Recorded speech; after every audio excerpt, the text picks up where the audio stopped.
ढेर लुड़कन जा अंदर में रोज हो राड़ो ज़िबां ते लफ्ज़ हुआ अटकियल वॻो पातल हुयस ॻाढ़ो नसीबन खे पिटींदे वई ॾेई उछंगारूं रोईंदे वई सॼो वाखेल क़िस्मत जो सहेलियन खे चवंदे वई अखियुनि में ढेर लुड़कन जा अंदर में रोज हो राड़ो ज़िबां ते लफ्ज़ हुआ अटकियल वॻो पातल हुअस ॻाढ़ो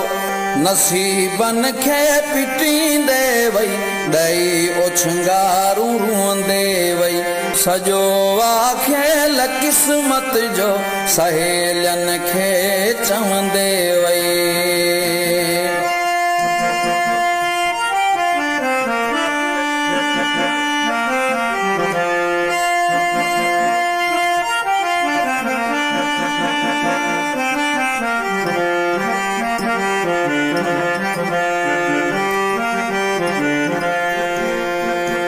सजे भत ऐं बिरादर मां वञे सभु कुझु पई हारायो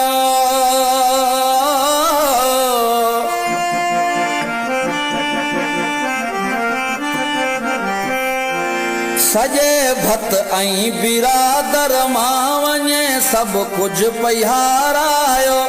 हिक जे ॾियनि खे भाकुर पाए हुन थे रोई मोकिलायो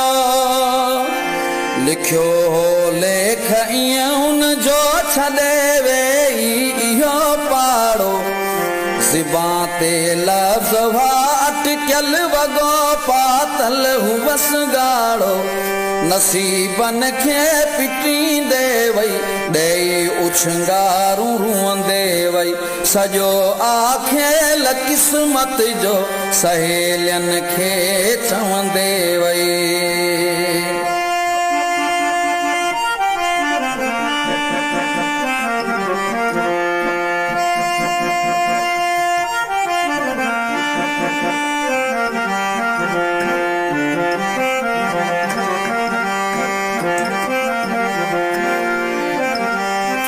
दिलन जा राज सब दिल में रखी अज हू वञे पई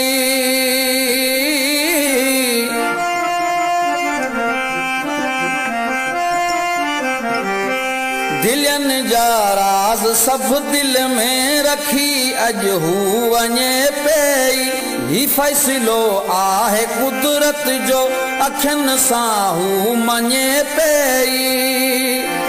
हाराई भाग जी बाज़ी न थियो हुन जो को ॿियो चाड़ो ज़िबां ते लफ्ज़ हुआ अटकियल वॻो पातल हुअस ॻाढ़ो नसीबन खे पिटींदे वई ॾेई उछंगारूं रोईंदे वई सॼो आखेल क़िस्मत जो सहेलियन खे चवंदे वई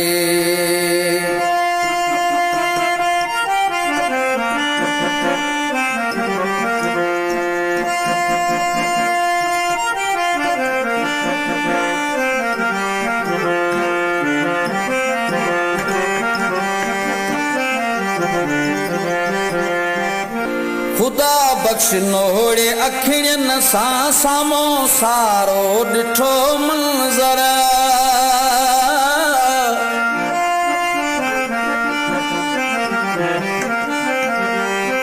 खुदा बख़्श नोड़े अखियुनि सां साम्हूं सारो ॾिठो मंज़र हमेशा जे लाइ हुन हो छॾियो जॾहिं खोस की शहर दुआ दिल सां ॾींदे वेई हुयो मंज़र हू ॾुख वारो ज़िबां ते लफ्ज़ हा अटकियल वॻो पातल हुअस ॻाढ़ो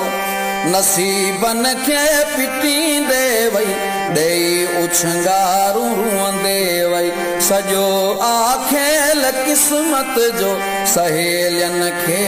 चवंदे वई अखियुनि में ढेर लुड़कन जा अंदर में रोज हो राड़ो ज़िबां ते लफ़्ज़ हुआ अटकियल वॻो पातल हू बस ॻाढ़ो नसीबन खे पिटींदे वई ॾेई उछंगारूं रोईंदे वई सॼो आखे